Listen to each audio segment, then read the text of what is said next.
পার্বত্য চট্টগ্রামে অস্থিতিশীলতা সৃষ্টি, হত্যা, চাঁদাবাজি, অবৈধ অস্ত্র ব্যবসা ও নারী নির্যাতনের বিরুদ্ধে প্রতিবাদ জানিয়ে বিক্ষোভ সমাবেশ করেছে পার্বত্য চট্টগ্রাম ছাত্র পরিষদ পিসিসিপি।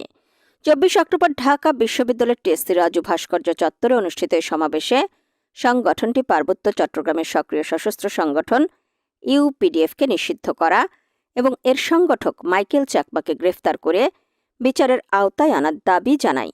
সমাবেশে সভাপতিত্ব করেন পিসিসিপির কেন্দ্রীয় কমিটির সিনিয়র সহসভাপতি আলামিন এবং সঞ্চালনা করেন ঢাকা মহানগর শাখার সিনিয়র সহসভাপতি মোহাম্মদ মিজান উদ্দিন। প্রধান অতিথি ছিলেন পিসিসিপির কেন্দ্রীয় সভাপতি শাহাদাত হোসেন কায়েস।